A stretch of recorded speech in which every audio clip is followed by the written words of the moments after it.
Hello प्यारे बच्चों, आज हम डील करने वाले हैं कैलोरीमेट्री। आप 20-25 मिनट में कैलोरीमेट्री का हमसे कंसेप्ट आप ले लो। आपका कैलोरीमेट्री में ये तो हम नहीं बोल सकते हैं कि कैलोरीमेट्री में आप बादशाह बन जाएंगे, लेकिन जो थोड़ा बहुत आता है और आपका मिसकंसेप्शन है वो डेफिनेटली यहाँ पे आपका दूर होगा। तो चलिए बिना लाग लपेट के हम लोग स्टार्ट करते हैं कैलोरीमेट्री। तो कैलोरीमेट्री में सबसे पहले आपको ये पता होना चाहिए कि हमारे पास दो फॉर्मूला होता है, Q is equal to m s delta t, और एक दूसरा फॉर्मूला होता है Q is equal to m l. यहां पे Q चार्ज नहीं है, यहां पे Q हीट है। क्या है? हीट है। तो यहां पे ये Q हीट दिखाई दे रहा है, मास है, स्पेसिफिक हीट है, and this is the rise in temperature. और ये Q हीट है, ये मास है, और ये लेटेंट हीट है। इस फॉर्मूला का यूज कहां पे करते हैं? जब मैटर हमारा सेम स्टेट में होगा और टेम्परेचर राइज करेगा। और इस फॉर्मूला का यूज कहां पे करते हैं? जहां पे फेज चेंजिंग होगा, टेम्परेचर कांस्टेंट रहेगा, प्रेशर कांस्टेंट रहेगा, और जहां पे फेज चेंजिंग होगा वहां पे हम ये फॉर्मूला यूज करेंगे। जैसे फॉर एग्जांपल, जब आइस पानी में बदलेगा तो ये फॉर्मूला, जब पानी स्टीम में बदलेगा तो ये फॉर्मूला, और जब पानी का टेम्परेचर 0 से 100 तक राइज करेगा तो ये फॉर्मूला, जब आइस का टेम्परेचर नेगेटिव से 0 तक आएगा तो ये फॉर्मूला, और स्टीम का जब 100 से ऊपर जाएगा तो ये फॉर्मूला। अब आप देखो कि स्टूडेंट कहां पे फंसते हैं, क्योंकि मैंने पहले बोल दिया है कि आपका पढ़ा हुआ है और जहां पे आपका बेसिक प्रॉब्लम्स है उसको मैं दूर करूंगा। तो यहां पे चलिए आप सबसे पहला टाइप नंबर 1, जहां पे स्टूडेंट सबसे ज्यादा फंसते हैं प्रॉब्लम में, टाइप नंबर 1 कहां पे फंसते हैं? 2 kg आइस। क्वेश्चन क्या है? 2 kg ice at 0 degree Celsius is mixed with 1 kg water at 50 degree Celsius। अब इसमें आपसे पूछा जाएगा कि इक्विलिब्रियम टेम्परेचर कितना होगा? What is the equilibrium temperature? And also यह भी पूछा जाएगा कि what is the contents of mixture at equilibrium temperature. Contents of mixture. Contents of mixture का मतलब कि जब इक्विलिब्रियम टेम्परेचर होगा तो कितना आइस होगा, कितना पानी होगा, यह आपसे पूछा जाएगा। Contents of mixture, contents of mixture. अब देखो, इसका ऐसे क्वेश्चन का मैक्सिमम चांस होगा कि आंसर 0 आएगा। जब आइस और पानी को तुम मिलाओगे तो मैक्सिमम चांस रहता है कि आंसर 0 डिग्री सेल्सियस होगा। तो फर्स्ट ऑफ ऑल मुझे चेक करना चाहिए कि क्या 0 डिग्री सेल्सियस होगा या नहीं होगा। तो इसको चेक करने के लिए तुम क्या काम करो कि एज्यूम कर लो कि पूरा का पूरा आइस मेल्ट कर गया। पूरा का पूरा आइस क्या हो गया? मेल्ट हो गया। तो पूरा का पूरा जब आइस मेल्ट होगा बच्चे, तो कितना हीट का रिक्वायरमेंट है? अरे सर, अभी आपने बोला था ना, यानी ये 2 kg water at 0 degree Celsius. तो पूरा का पूरा जब आइस मेल्ट कर जाएगा तो हमारे पास ये formula ml, because here phase changing, यहां पे फेज चेंजिंग हो रहा है। तो हम बताते हैं तुमको कि कैलोरीमेट्री के चैप्टर में अगर तुम सीजीएस यूनिट में काम करोगे तो तुम फायदे में रहोगे। फायदे में रहोगे तो कायदे में रहोगे। तो इसका मतलब है कि मास है 2000 gram, and what is the latent heat of fusion? 80, यानी 160 दिस कैलोरी, यानी इतना हीट चाहिए इसको यहां से यहां आने वाले, यानी इसको हीट चाहिए, ये रिक्वायर्ड है, ये लेने वाला है, लेने वाला, और इधर जो है वो देने वाला है, देने वाला। तो अगर हम इसको ये पूरा का पूरा पानी अगर ये 0 डिग्री सेल्सियस पे चला आएगा, 0 डिग्री सेल्सियस, 0 डिग्री सेल्सियस, तो ये कितना हीट रिलीज करेगा सर? यहां तो टेम्परेचर डाउन हो रहा है, तो फॉर्मूला क्या लगेगा? M s delta t. What is the mass of water? 1000 gram. 1 kg is equal to 1000 gram. A specific heat of water in CGS unit 1, and what is the fall in temperature? 50 to 0 यानी 50। यानी ये कितना आ गया 50,000 calorie. यहां साफ दिख रहा है कि देने वाला का हाल बहुत बुरा है। ये भैया केवल 50,000 हीट रिलीज कर पा रहा है जीरो तक आने के लिए, लेकिन पूरा के पूरा आइस को मेल्ट करने के लिए कितना हीट चाहिए 160,000 कैलोरी। इसका मतलब क्लियर है, साफ है कि पूरा का पूरा आइस मेल्ट नहीं करेगा। तो ऐसे क्वेश्चन में तुम्हारा 3 केस प्रोड्यूस होगा। पहला कि Q1 will be greater than Q2। अगर ऐसा सिचुएशन आता है जैसे अभी यहां पे प्रेजेंट में है, तो फाइनल टेम्परेचर हम लोग रखेंगे 0 डिग्री सेल्सियस, क्योंकि इस केस में पूरा का पूरा आइस मेल्ट करेगा नहीं और पानी यहां से यहां आसानी से चला आएगा और आके कुछ पार्ट आइस को मेल्ट करेगा। यानी कंटेंट्स जो होगा यहां पे आइस प्लस वाटर, ये दोनों होगा। और अगर Q1 इक्वल टू Q2 हो गया, इसका मतलब है कि पूरा का पूरा आइस क्या हुआ बच्चे, मेल्ट कर गया। और ये भी साहब यहां से यहां चले आए, तो इसका मतलब है कि इस केस में फाइनल टेम्परेचर 0 डिग्री सेल्सियस होगा और ये भी यहां से यहां, ये भी यहां से यहां, इसका मतलब है टोटल पानी होगा, वाटर। और अगर Q1 लेस देन Q2 अगर हुआ, तो इस केस में यानी ये बड़े आसानी से यहां पे आ जाएगा और ये यहां से यहां नहीं आ पाएगा, क्योंकि इतना हीट इसको चाहिए नहीं। इसका मतलब है कि फाइनल टेम्परेचर जो यहां पे होगा that will be greater than 0 degree Celsius. फिलहाल हम इस केस का यहां पे चर्चा करते हैं, इस केस के बारे में यहां पे बात करते हैं, क्योंकि हमारा यही पे हो रहा है। तो ये लिख लेना नीचे और हम इस केस के बारे में डिस्कस करते हैं।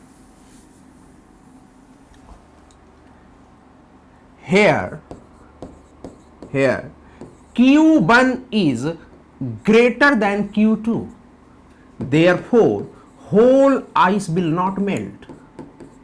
Whole ice will not melt. पूरा का पूरा आइस मेल्ट नहीं करेगा। इसका मतलब है कि फाइनल टेम्परेचर कितना होगा बच्चे 0 डिग्री सेल्सियस। इक्विलिब्रियम टेम्परेचर कितना होगा 0 डिग्री सेल्सियस। अब हम बात करते हैं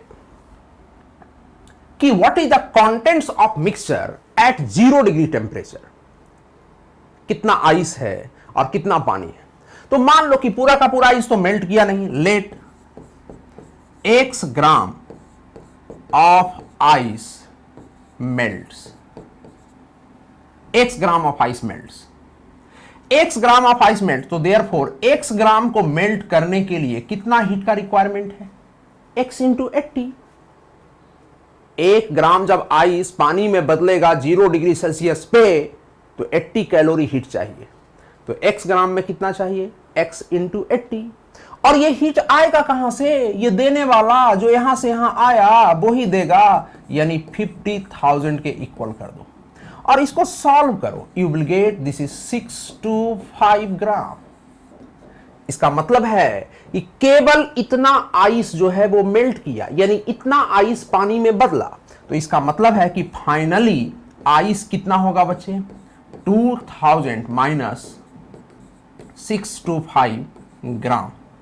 और पानी कितना होगा, पानी कितना होगा, पानी वाटर, पहले से पानी कितना था 1000 और प्लस जो आइस मेल्ट किया वो इसमें ऐड हो जाएगा और ये दोनों कितने पे होंगे एट 0 डिग्री सेल्सियस। यानी ऐसे क्वेश्चन का तुम इसी तरीके से तुम करना, तुम्हारा आंसर 100% करेक्ट होगा। टाइप नंबर 2 में पानी और स्टीम का मिक्सचर, हम वहां पे बात करते हैं। Type number 2, type number 2, type number 2, type number 2 में क्या है, टाइप नंबर 2 में कि कुछ मिक्सचर पानी का ले लो, जैसे for example 100 gram water, 100 gram water eight 100 ग्राम नहीं 20 ग्राम ले लो, 20 ग्राम वाटर एट 50 डिग्री सेल्सियस, और इसको मैंने मिक्स कर दिया 2 ग्राम स्टीम एट 100 डिग्री सेल्सियस। तो इसमें भी पूछा मेरे से जा रहा है कि what is the equilibrium temperature, equilibrium temperature कितना होगा, and also what is the contents of mixture, क्या पूरा का पूरा पानी होगा, पूरा का पूरा स्टीम होगा, या कितना पानी कितना स्टीम होगा, यह हमसे पूछा जा रहा है। यानी what is the contents of mixture, what is contents at equilibrium temperature, at equilibrium temperature. तो इक्विलिब्रियम टेम्परेचर पे कंटेंट्स क्या होगा, क्लियर है कि नहीं? तो इक्विलिब्रियम टेम्परेचर पे इसको ऐसे क्वेश्चन का मैक्सिमम चांस आंसर है कि 100 डिग्री सेल्सियस आएगा। तो first of all let us check कि क्या 100 डिग्री सेल्सियस यहां पे है या नहीं है। तो सबसे पहले चेक करते हैं कि क्या ये 100 डिग्री सेल्सियस पॉसिबल है। तो 20 ग्राम पानी को लेकर के जाओ 100 डिग्री सेल्सियस पे। तो यहां से यहां पानी को जाने के लिए कितना हीट का रिक्वायरमेंट है, टेम्परेचर राइज कर रहा है, मैटर सेम फेज में है, वाटर में है, तो हमारा फॉर्मूला क्या होगा, Q is equal to m s delta t. तो यहां पे लिखते हैं Q is equal to m s delta t. तो यहां पे M कितना है बच्चे 20, स्पेसिफिक हीट ऑफ वाटर कितना 1, and what is the rise in temperature 50, 100 minus 50। तो ये कितना आ गया 1000 कैलोरी। यानी पानी को यहां से यहां आने के लिए 1000 कैलोरी हीट का जरूरत है बच्चे, इसको लिख लो। लेकिन जरा देने वाला का भी हाल देख लो बच्चे, ये तो हमारा है लेने वाला और इधर है हमारा देने वाला। तो देने वाला अगर पूरा का पूरा स्टीम अगर कंडेंस हो जाएगा, कंडेंस का मतलब कि स्टीम पानी में बदल जाएगा, और वेपोराइजेशन का मतलब होता है कि पानी स्टीम में बदल गया। यहां पे हम बात कर रहे हैं कि स्टीम जब पानी में बदलेगा, यानी कंडेंसेशन की बात कर रहे हैं। तो जब पूरा का पूरा स्टीम कंडेंस कर जाएगा, यानी पूरा का पूरा ये पानी में बदल जाएगा एट 100 डिग्री सेल्सियस, तो कितना हीट रिलीज करेगा बच्चे, Q2 is equal to m latent heat of vaporization, and you know what is the latent heat of vaporization, 2 into 540। मतलब हम यहां पे 540, इस क्वेश्चन में तुम मान लो कि 540 तुमको latent heat of vaporization लेना है। ऐसे होता है 536, लेकिन हम 540 लेने के लिए तुमको बोल रहे हैं। तो यहां पे ये क्या आ जाएगा बच्चे 8108, इतना कैलोरी हीट यहां पे रिलीज होगा। क्लियर है कि नहीं? अब जरा देखिए कि इसको यहां से यहां आने के लिए केवल 1000 चाहिए, लेकिन मिल कितना रहा है बच्चे 1080 कैलोरी। इसका मतलब है कि पूरा का पूरा स्टीम यहां पे कंडेंस नहीं होगा। तो जैसे पहले था 3 केस, वैसा ही यहां पे भी पॉसिबिलिटी है। यहां पे क्या पॉसिबिलिटी है सर, यहां पे अगर Q1 लेस देन Q2 रहा तो फाइनल टेम्परेचर 100 डिग्री सेल्सियस होगा, और इस केस में पूरा का पूरा स्टीम जो है वो कंडेंस नहीं होगा, क्योंकि चाहिए इसको कम, मिल रहा है ज्यादा।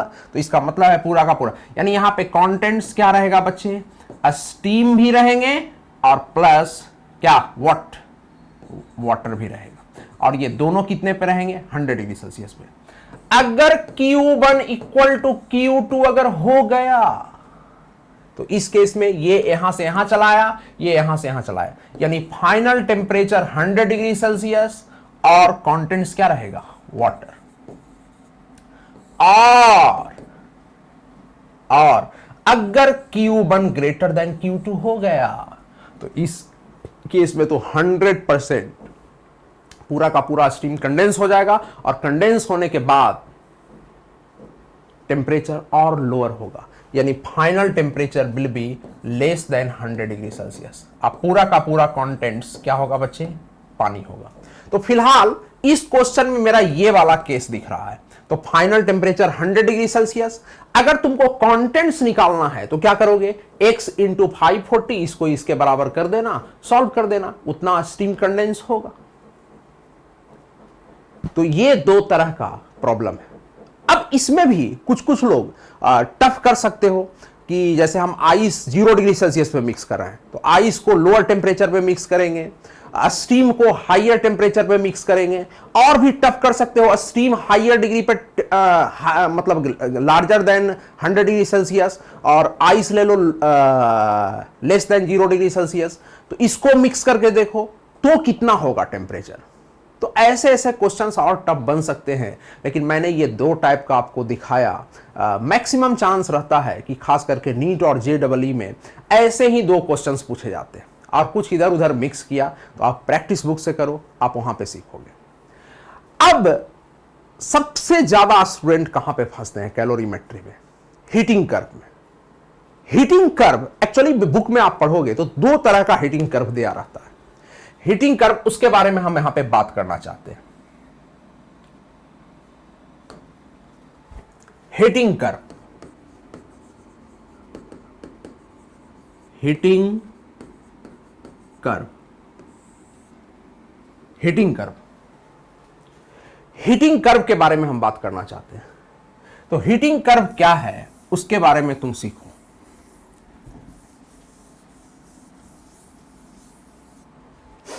देखो, जैसे तुम आइस लो, मान लो कि m ग्राम मैंने आइस लिया। mg, इसको ग्रेविटेशनल फोर्स मत समझना बच्चे, मैं mg यानी मास m है और g ग्राम है। यहां पे m ग्राम आइस मैंने लिया -10 डिग्री सेल्सियस पे, और इसको सबसे पहले इसका टेम्परेचर यहां पे राइज करेगा, हीट तुमको सप्लाई करना पड़ेगा, और सप्लाई करने के बाद ये पहुंच गया m gram ice at 0 degree Celsius, और फिर ये मेल्ट करेगा, टेम्परेचर कांस्टेंट होगा, but you will have to supply heat here. तो ये बन जाएगा m gram water at 0 degree Celsius, और इसके बाद फिर इसका टेम्परेचर राइज करेगा। अभी उसको फिलहाल छोड़ो, वो सब हम लोग डील कर लेंगे। ABC। अब यहां पे दो तरह का हीटिंग कर्व तुमको ड्रॉ किया हुआ रहेगा। एक ऐसा, कैसा? यहां टेम्परेचर रहेगा और इधर रहेगा हीट सप्लाइड, हीट सप्लाइड, और एक ऐसा हीटिंग कर्व होगा, इधर होगा टाइम और इधर होगा टेम्परेचर, टेम्परेचर। अब इस हीटिंग कर्व में सपोज कि ये -10 डिग्री सेल्सियस पे, इसको 0 डिग्री सेल्सियस मत समझो, तो ग्राफ ऐसा होगा। इस केस में यानी A से B जब हम जाएंगे, यहां से यहां जब जाएंगे, तो देखो हीट भी सप्लाई होगा और टेम्परेचर भी राइज होगा। तो ये ग्राफ ऐसा, और अभी हम प्रूफ करेंगे कि ये जो स्लोप होगा वो कांस्टेंट होगा। That's why we are drawing a straight line, ठीक है कि नहीं? तो यहां पे ये आप साफ साफ देख रहे हो, साफ साफ देख रहे हो कि यहां हम A से B गए तो टेम्परेचर भी राइज किया और हीट भी सप्लाई हुआ। अब ये कहां पे चला गया बच्चे? 0 डिग्री सेल्सियस पे। इसके बाद इसमें मेल्टिंग होगा, यानी B से C के तरफ हम जाएंगे। तो ये पार्ट हमारा सॉलिड यानी आइस को रिप्रेजेंट कर रहा है, और ये पार्ट हमारा मेल्टिंग को रिप्रेजेंट कर रहा है। तो इस केस में तो टेम्परेचर कांस्टेंट है, but we have to supply the amount of heat. That's why we are drawing horizontal line, because in vertical direction there will be no rise and fall in the graph, because temperature remains constant during phase changing. तो यहां पे ये graph बिल्कुल ये ऐसा ये होगा, ठीक है कि नहीं? अब देखो यहां पे एक इंपॉर्टेंट बात जरा ध्यान से देखो कि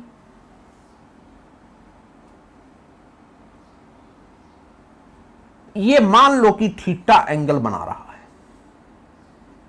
तो अगर हम AB लाइन की बात करें, AB लाइन की अगर हम बात करें, AB लाइन की अगर हम बात करें, AB लाइन के लिए यानी जो टेढ़ा वाला लाइन है जो कुछ एंगल बना रहा है, तो यहां पे स्लोप क्या है? स्लोप यानी tan थीटा tan थीटा का मतलब होगा d t upon D Q. तो तुम तो पढ़े हो कि छोटा सा जब हीट सप्लाई करोगे तो क्या होगा, एम एस इंटू छोटा सा राइज इन टेम्परेचर। तो यहां से हम D t upon D Q क्या लिख सकते हैं बच्चे, 1/ms। तो इसको देखने से बिल्कुल मुझे आसानी से पता चल रहा है बच्चे कि जब स्पेसिफिक हीट ज्यादा होगा तो थीटा का वैल्यू क्या होगा, कम होगा।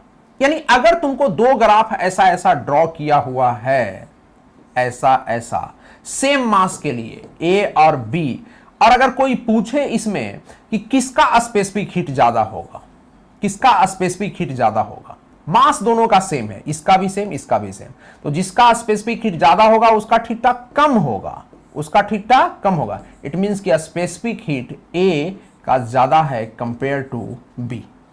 क्लियर है कि नहीं? अब जरा सा हम बीसी लाइन की बात करते हैं, बीसी लाइन की बात करते हैं। तो बीसी के केस में हमारा ये वाला पार्ट है हीट सप्लाइड, इस तरफ हीट सप्लाइड। तो हीट सप्लाइड क्या करते हो बच्चे, एम एल, यानी this is the length of line BC. इसका मतलब है कि ये जितना लंबा लेंथ होगा उतना ही ज्यादा लेटेंट हीट होगा। क्लियर है कि नहीं बच्चे? तो अगर हॉरिजॉन्टल लाइन हीटिंग कर्व में अगर ज्यादा लंबा है सेम मास के लिए, तो समझ जाना कि आप उसका लेटेंट हीट भी क्या होगा, ज्यादा होगा। अब हम इस ग्राफ में बात करते हैं। इस ग्राफ में एक हम एजम्पशन करेंगे, ये सेकंड वाले में एजम्पशन करेंगे कि हीट जो सिस्टम को सप्लाई हो रहा है at a constant rate, at constant rate. तो इस केस में भी ग्राफ जो होगा वो ऐसा ही आएगा, ठीक है ना बच्चे? लेकिन थोड़ा सा डिफरेंस होगा। क्या डिफरेंस होगा जो हम तुमको बताते हैं। जैसे ये थीटा है तो यहां पे tan थीटा का वैल्यू कितना होगा बच्चे, ए बी और ये सी। तो यहां पे जैसे हम ए बी लाइन के लिए हम बात कर रहे हैं, ए बी लाइन के लिए बात कर रहे हैं, तो tan थीटा ये स्लोप है, तो ये क्या होगा, d t upon d t. नहीं बच्चे, तो देखो as d q equal to क्या लिखते हो, एम एस डी टी। और हम हीट जो सप्लाई कर रहे हैं वो कांस्टेंट रेट से कर रहे हैं। कांस्टेंट रेट का मतलब कि हर सेकेंड में equal amount of heat is supplied. तो इसका मतलब है डी क्यू को लिख सकते हो पी इंटू डी टी। मतलब ये छोटा सा हीट सप्लाइड है, तो therefore this is the heat supplied पर सेकेंड, और उसको मैंने छोटा सा टाइम से मल्टीप्लाई कर दिया, एम एस डी टी। अब इस इक्वेशन को देखो तो यहां से साफ पता चल रहा है कि D t upon d T हम क्या लिख सकते हैं, ये लिख सकते हैं P अपॉन एम एस। तो यहां पे भी अगर पावर यानी जो जिस सोर्स से हीट सप्लाई किया जा रहा है उससे अगर एक सेकेंड में इक्वल अमाउंट, हर सेकेंड में अगर equal amount of heat supplied है, यानी रेट कांस्टेंट है, तो P और M अगर कांस्टेंट है, तो यहां पे भी पता चल रहा है कि S अगर बड़ा होगा तो थीटा क्या होगा बच्चे, छोटा होगा। तो ऐसे ग्राफ में भी सेम आइडिया लगेगा, लेकिन थोड़ा सा यहां पे डिफरेंस है कि यहां पे स्लोप जो होगा वो P अपॉन एम एस होगा। इस लेंथ की बात करते हैं, ये BC की बात करते हैं, ठीक है ना बच्चे, BC की। तो यहां पे Q इक्वल टू क्या लिखते हो, ML। तो heat is supplied at constant rate, तो T टाइम में कितना हीट सप्लाई होगा, P into t is equal to ML। तो यहां पे देयरफॉर इसको थोड़ा मैं ऊपर में कर देता हूं, तो देयरफॉर यहां पे T क्या आ जाएगा बच्चे, ML by P, ML by P। यानी ये वाला जो लेंथ होगा, यानी जो टाइम है यहां से यहां तक जो टाइम है वो किसके बराबर होगा बच्चे, ML अपॉन P। यानी यहां से भी तुम अंदाजा लगा सकते हो कि अगर लेटेंट हीट ज्यादा है तो इसका मतलब है कि टाइम भी उसको ज्यादा लगेगा। क्लियर है कि नहीं? तो दोनों ग्राफ में याद कर लो, रट लो। क्या रट लो, क्या रट लो बच्चे, हम बता रहे हैं कि अगर इधर Q और इधर T है और ऐसा ऐसा ग्राफ है, तो इसका जो स्लोप होगा, स्लोप जो होगा वो किसके बराबर होगा बच्चे, D t upon D Q 1/ms, और ये वाला जो लेंथ होगा, लेंथ वो ml के इक्वल होगा। This is the horizontal line. और अगर इधर टाइम है और ये एजम्पशन है कि heat is supplied at constant rate, तो यहां पे इस केस में इसका जो स्लोप होगा यानी tan थीटा जो होगा वो किसके बराबर होगा बच्चे, P अपॉन ms, और ये वाला जो लेंथ होगा वो क्या होगा, टाइम ml/p। अगर आप ये मैंने जो कंसेप्ट दिया है अगर आप ये याद रखते हो तो आपका काम बिल्कुल 100% आसान हो जाएगा। अगर मेरा वीडियो अच्छा लगता है तो आप कमेंट करिए ताकि मैं अच्छे अच्छे वीडियो और भी आपके लिए बना सकूं। Thank you very much.